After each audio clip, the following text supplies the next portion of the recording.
दोस्तों, इस कहानी का आखिरी पार्ट शुरू करने से पहले अभी तक जिसने भी हमारे चैनल द क्राइम शो को सब्सक्राइब नहीं किया है, जल्दी से सब्सक्राइब करो ताकि हम आपके लिए ऐसी ही इंटरेस्टिंग क्राइम स्टोरीज लाते रहें। और हाँ, बेल आइकन दबाना मत भूलना। पकड़े जाने के बाद भी चार्ल्स ने अपनी चालाकी से इंडिया की सबसे गार्डेड जेल तिहाड़ को भी अपना पर्सनल रिजॉर्ट बना लिया, जहां उसे सारी फैसिलिटीज मिलती थीं और वो अपनी मर्जी से कहीं भी घूम सकता था। 10 साल के बाद उसे थाई पुलिस को हैंडओवर किया जाना था, पर 1986 में पूरी जेल को ड्रग करके चार्ल्स एक बार फिर फरार हो गया। भाग के वो गोवा गया, जहां इंस्पेक्टर मधुकर जिंडे ने उसे फिर से पकड़ लिया। पर गोवा में पकड़े जाना भी उसके प्लान का पार्ट था, थाईलैंड की डेथ पेनल्टी से बचने के लिए। और अपने प्लान के चलते 1996 में वो तिहाड़ जेल से फरार हो गया।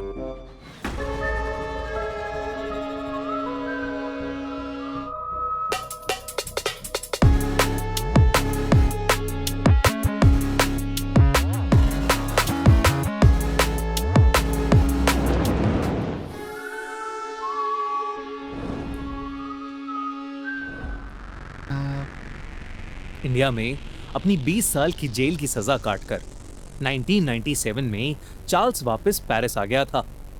एक फ्री मैन की तरह उसकी जिंदगी काफी अच्छी चल रही थी, लेकिन उससे एक गलती हो गई। 2003 में अपने बिजनेस के चलते वो वापस नेपाल आ पहुंचा था। तब उसे नहीं पता था कि 30 साल पहले हुई गलती की सजा उसे अब मिलने वाली है।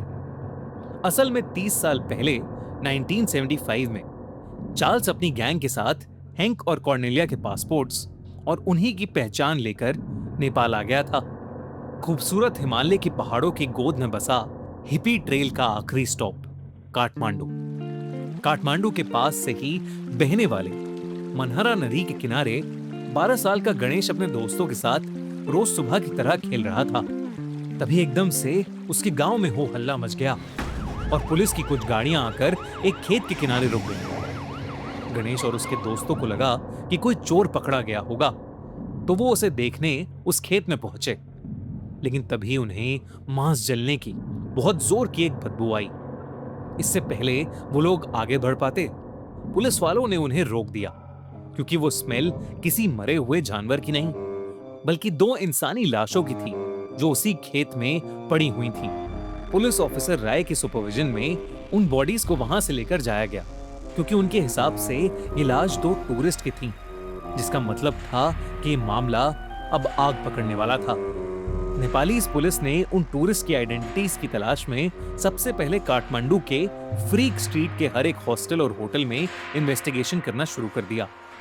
कई जगहों में पूछताछ करने के बाद वो एक लॉज में पहुंचे, जहां से उन्हें पता चला एक कपल लॉरेंट और कॉनी गायब थे। पुलिस ने उस कपल के कमरे की तलाशी ली। वहां उन्हें सब मिला, सिवाय उस कपल के पासपोर्ट्स के। वो एक आखिरी बार उनका पासपोर्ट वहां ढूंढ ही रहे थे जब उन्हें उनकी एक डायरी मिली और उसमें एक नाम मिला, आना गुटियर, जिसके नीचे बैंकॉक थाईलैंड का एड्रेस भी था।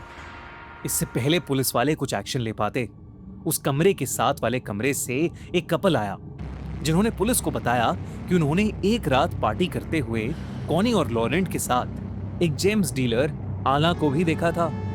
काठमांडू पुलिस पूरे शहर में आला की तलाश करने लगी। उन्हें आला कहीं नहीं मिल रहा था, लेकिन एक 5 स्टार होटल में आला की डिस्क्रिप्शन से मिलते जुलते एक कपल हैंक और कॉर्नेलिया के बारे में उन्हें पता चला, जो एक सफेद टैटसुन गाड़ी में घूमते थे। पूरे काठमांडू में नाकाबंदी लग गई और पुलिस पागलों की तरह आला, हैंक, कॉर्नेलिया को और उस गाड़ी को तलाश करने लगी। काठमांडू से कई घंटे दूर उस गाड़ी का पीछा करते हुए ऑफिसर राय ने आखिरकार उस डैटसून गाड़ी को ओवरटेक करके रोक लिया। उस गाड़ी में एक इंडो यूरोपियन आदमी बैठा था और उसके साथ एक वाइट औरत थी। राय ने दोनों को बाहर निकाला और सीधा पुलिस हेडक्वार्टर्स ले गया। वहां फ्रीक स्ट्रीट में उस इंडो यूरोपियन आदमी को आइडेंटिफाई करने के लिए एक कपल को बुलाया गया।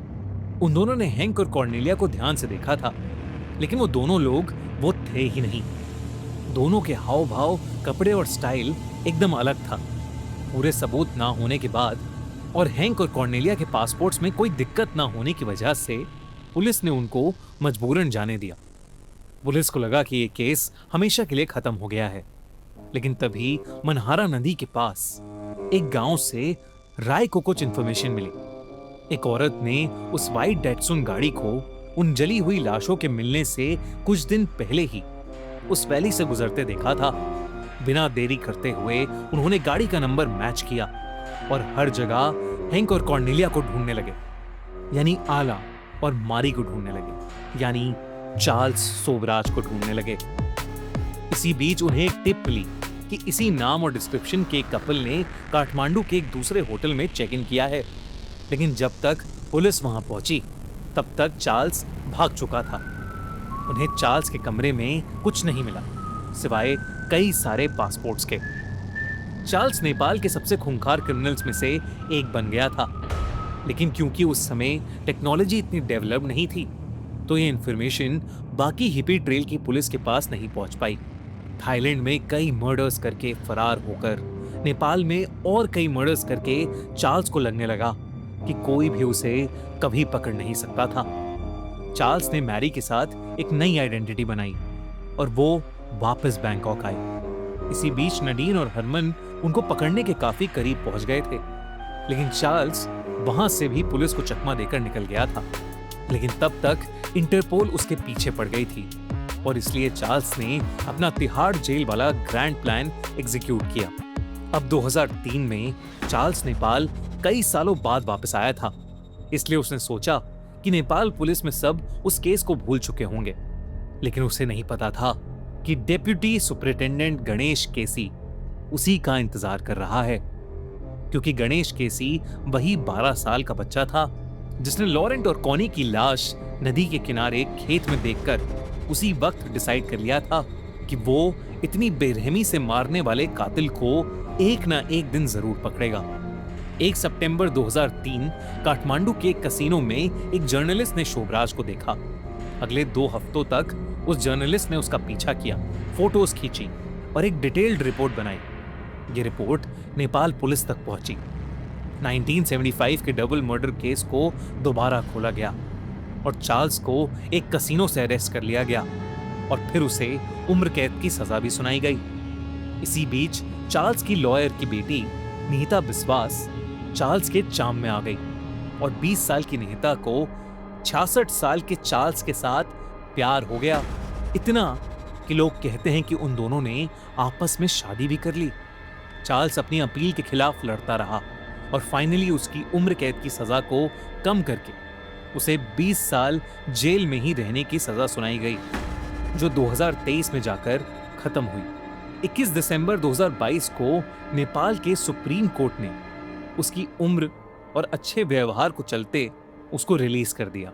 उसने 19 साल जेल में बिताए और 23 दिसंबर 2022 को चार्ल्स सोबराज जेल से हमेशा हमेशा के लिए रिहा हो गया।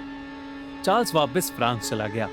चार्ल्स ने उसके बाद कई जर्नलिस्ट से बात की, जहां एक तरफ चार्ल्स ने माना कि वो एक जेम्स डीलर और स्मगलर था, पर वहीं उसने ये भी कहा कि उसने जितने भी लोगों के मर्डर्स किए वो चाइनीज गैंग्स, इंटरनेशनल स्मगलर्स और इंटरनेशनल एजेंसीज के कहने पर ही किए हैं और वो सारे विक्टिम्स खुद वांटेड क्रिमिनल्स थे। इतना ही नहीं, उसने कुछ इंटरव्यूज में ये भी कहा कि वो वेस्टर्न कंट्रीज से एशियंस पर होते हुए अत्याचारों का बदला ले रहा था।